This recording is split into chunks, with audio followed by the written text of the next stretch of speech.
Crimea was supposed to be a safe haven for Vladimir Putin's forces, an entire peninsula of annexed territory that Ukraine couldn't touch, and from which Russia could launch attack after attack on the mainland. But that isn't what's happening. Putin is losing his grip on the peninsula. Crimea shakes after a powerful Ukrainian strike rocked the Russian forces. Putin's troops were caught completely off guard as Ukraine decimated some of the most valuable equipment Putin has stationed on the peninsula. On August 7th, the Kyiv Independent provided the basics about Ukraine's latest attack. It reports that Ukraine's Military Intelligence Agency, or HUR, has announced the destruction of multiple high-value targets in Russian-occupied Crimea, with Ukraine's drones playing a massive role in the operation. Specifically, News Sky adds HUR targeted Russia's I Petri mountain base, which is supposed to be among the most fortified that Russia has built on Crimea. Those fortifications didn't stop Ukraine from wrecking some valuable Russian equipment. Among the destroyed equipment was a fast assault landing craft and several key radar stations, meaning Ukraine has just taken out Russia's eyes over the Black Sea and one of the vessels it uses to send troops to fight against Ukraine's soldiers. This is big. And to understand why, it's worth diving into the specific equipment that Ukraine just destroyed, starting with the landing craft, a Project 02510 BK-16 vessel. While far from being the most powerful boat in Russia's navy, especially when compared to the Black Sea Fleet warships that have evacuated the Black Sea in the wake of Ukraine's strikes, the BK-16 serves an important purpose. It's fast, amphibious, plus it has a passenger capacity of 19 soldiers, which makes it a great choice when Russia wants to ship small contingents of troops from Crimea to the Ukrainian mainland. Naval technology says that the vessel can hit a top speed of around 42 knots and includes a bridge on its upper deck that gives the two crew members sailing the boat a 360-degree view of their surroundings. That view is vital. The BK-16's speed allows it to escape most of the threats the crew spots from the bridge, even when carrying a full load of passengers. The boat also isn't harmless. It's home to a remote weapons station that includes both 7.62mm and 12.7mm machine guns, as well as an AG-17 30mm automatic grenade launcher and a different 40mm grenade launcher. Add a 400-mile cruising distance and you get a very useful vessel for Putin's Crimean forces. The BK-16 isn't going toe-to-toe with any warships anytime soon, but as a crew transport packed with plenty of weapons, Russia doesn't have many better. Now it's lost one of those boats thanks to Ukraine's devastating August 7th strike. Then there are the radar stations, 3 of them to be exact, with each serving a different purpose. HUR managed to destroy a Nebo SVU, which Odin describes as a very high-frequency, or VHF, mobile surveillance radar, capable of generating both 2D and 3D images. Entering service in 2001, the Nebo SVU is used to detect fighter jets, ballistic missiles, and unmanned aerial vehicles. Ukraine has used all 3 in past Black Sea and Crimean strikes. Destroying a radar system designed specifically to stop these kinds of attacks will open up safe new corridors for Ukraine's firepower to exploit in future assaults on Crimea. The loss of a Nebo SVU will be especially painful to Putin because the system can detect a fighter aircraft with a radar cross-section of 26.9 square feet at ranges of up to 217 miles and can spot ballistic targets at altitudes as high as 112 miles. In other words, the radar could cover a big part of the Black Sea, serving as an early warning system against Ukraine's Black Sea strikes. Those warnings won't blare anymore. Ukraine's drones, missiles, and aircraft now have even higher chances of hitting their targets. Moving to the second radar system, HUR also managed to destroy a Podlet K1 during its strike. A mobile S-band radar that uses a phased array antenna, this system allows Russia to track low-altitude targets. For instance, let's say Ukraine launched a drone strike against Crimea. A Podlet K1 can detect those drones at ranges of up to 186 miles, making it the perfect radar system to link to the S-300s or S-400s Russia uses to shoot those drones out of the sky. That's the point of taking it out. Without radar systems like the Podlet K1, Russia's air defenses are forced to fire half-blind. Ukraine's operational success rate increases because Russia, though still maintaining the same amount of firepower, is far less able to properly aim its shots. Finally, there's the 96L6E. According to Missilery, the 96L6E is an all-altitude radar detector that's often paired with Russia's S-300 series of air defense systems. It works by Russia programming in a predefined detection zone, which the 96L6E scans constantly in search for the incoming targets. Once targets are discovered, the 96L6E helps its attached air defense system to prioritize the most important of the incoming threats so they can be blasted out of the skies. Aircraft, choppers, missiles, and unmanned aerial vehicles, or UAVs, can all be tracked by the 96L6E, making it one of the most versatile radars Russia has in its arsenal. Like the Podlik K1, it has a range of up to 186 miles. It can also follow up to 100 target trails simultaneously, and it's intelligent enough to sort false trails apart from legitimate ones. It takes between 5 and 30 minutes to set up, depending on whether Russia is using the single or paired transport unit versions. In short, the 96L6E offers Russia's S-300s some very powerful eyes in the sky, or it did. Like the two other radar systems, the 96L6E now lies in tatters. This is a powerful four-punch combo delivered by Ukraine right to Putin's Crimean-focused jaw, and it could well be a knockout blow. But by now you might have a question. Disregarding the landing craft for a moment, the three radar systems Ukraine just destroyed are purpose-built to stop the very weapons that Ukraine used to destroy them. So the question is obvious: how on earth did Ukraine manage to pull this strike off?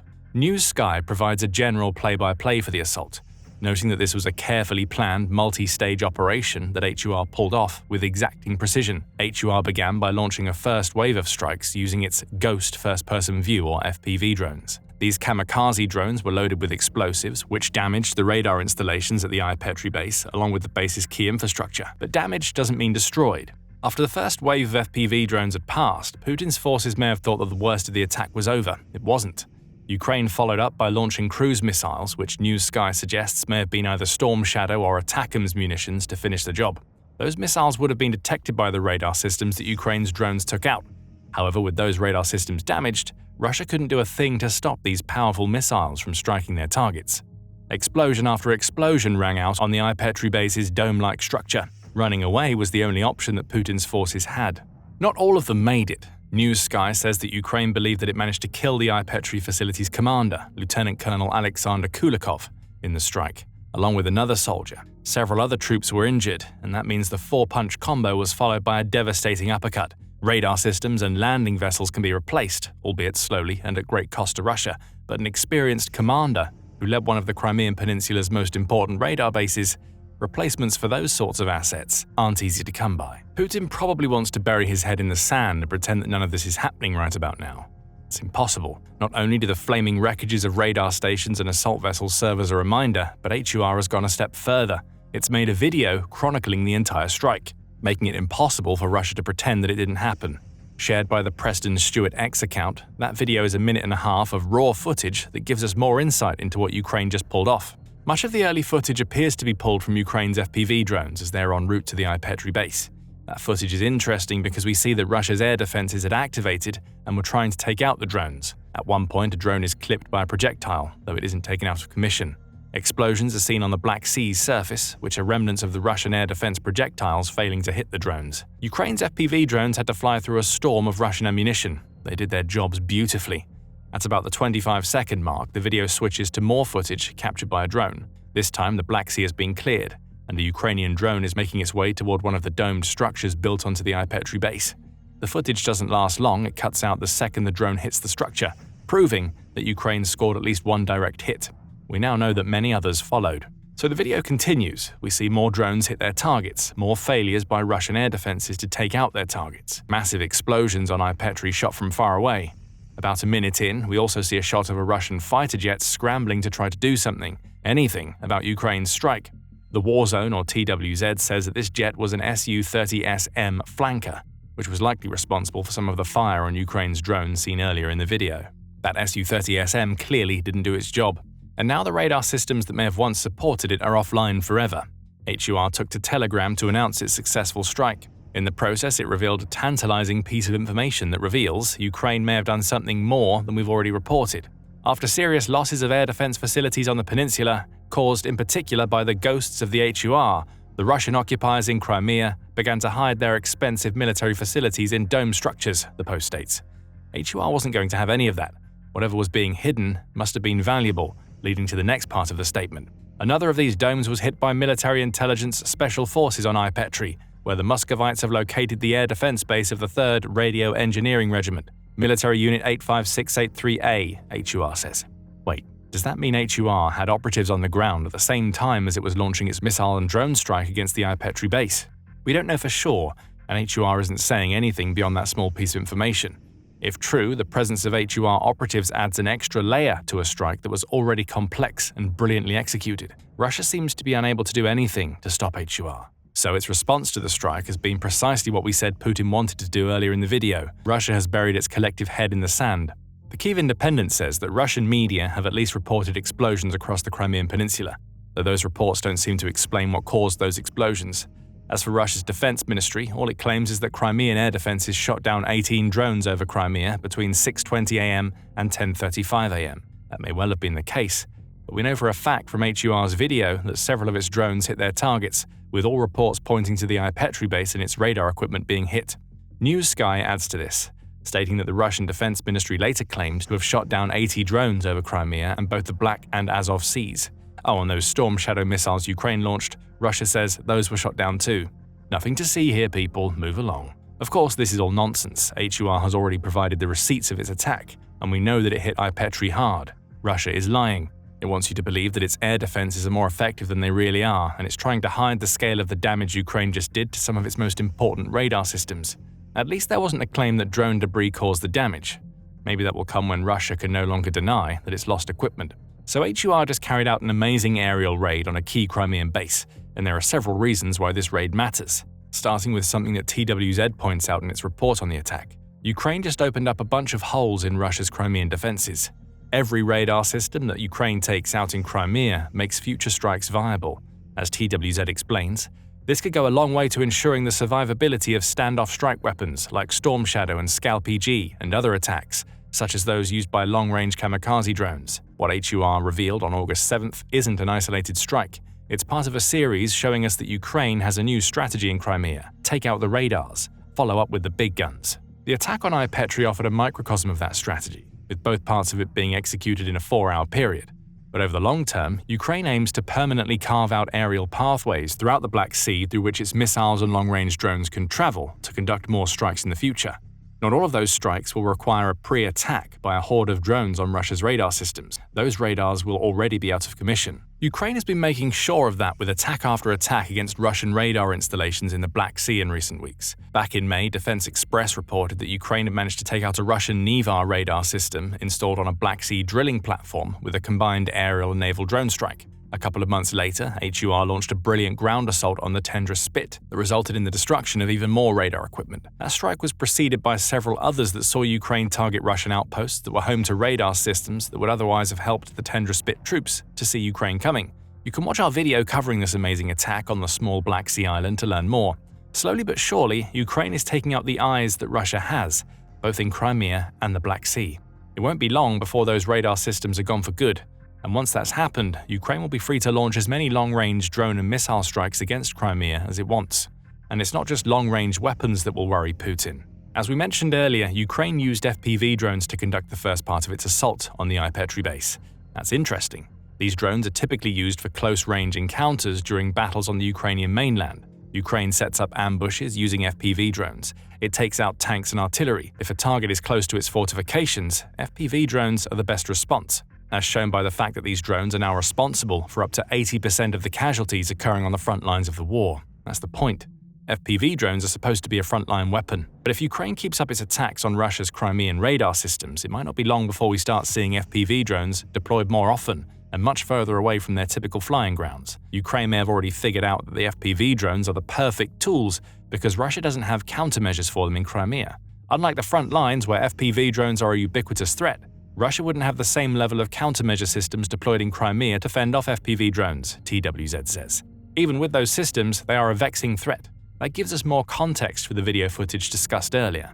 The reason why Russia's air defenses and even one of its Su-30SMs weren't able to stop Ukraine's FPV drones from reaching Petri was that these UAVs aren't like the long-range drones Ukraine typically uses. They're smaller, some may even be faster, plus they're more mobile in the air, allowing them to respond quickly to incoming threats. Typical air defense fire isn't accurate enough to stop these types of drones consistently. Russia's Crimea troops may soon find that they're assaulted by FPV drones far more often. And again, the radar destruction strategy comes into play. The one thing stopping Ukraine from using FPV drones against Crimea in the past was the short range of those drones. The Ghost drones HUR used in its most recent attack can only travel for 74 miles, for example. While good enough for the front lines, this isn't enough to traverse the Black Sea and reach Crimea. That is, unless the drones were launched from boats or unmanned naval platforms inside the Black Sea. And how is Ukraine ensuring those vessels get to where they need to be to deploy their drones? By destroying Russian radar systems to prevent them from spotting its boats and unmanned vessels. Let's come back to what HUR hit on August 7th. The Petri base is located on the mountain of the same name on the Crimean Peninsula. That alone shows us that it wasn't an easy target. Putin knows this, which is why he was willing to spend big to modernize the base between 2019 and 21, equipping it with optical observation and other modern equipment, says New Sky. That, combined with the dome structures we saw in HUR's video, which are designed that way to both hide and protect the radio systems inside, gives Russia a base that is well defended against missile and aircraft. Therein lies the problem. For all of the money that Russia has spent, Petri didn't have the specific defenses it needed to fight off Ukraine's initial FPV drone horde. Once those drones had done their damage, the missiles that might not have been able to make it to the base in the past could hit their targets. What HUR just did sets a blueprint that takes advantage of the lack of countermeasures on such bases that we mentioned earlier. It also struck a massive psychological blow to Russia's forces in Crimea. Ukraine can hit one of your most well-protected bases. Imagine what it will do next. Nobody knows what's coming, and that will terrify Russia's soldiers even more. Their bases could be next. Ukraine knows how to hit them. It's taken out enough radar systems to get close to Crimea, and it's created a multi-layered strategy that involves the FPV drones that none of Putin's Crimean soldiers thought they would ever have to face. Petri was a major win for Ukraine. It may also be the start of something bigger than anybody ever expected in Crimea. And to make matters worse for Russia, Ukraine pulled off another devastating strike on Crimea just a few days before the Petri assault. That strike took out an Su-30SM and shattered 12 of Russia's concrete bunkers. Find out more in our video, and remember to subscribe to the Military Show for more up-to-date coverage of everything that Ukraine is doing in Crimea. And thank you, as always, for watching.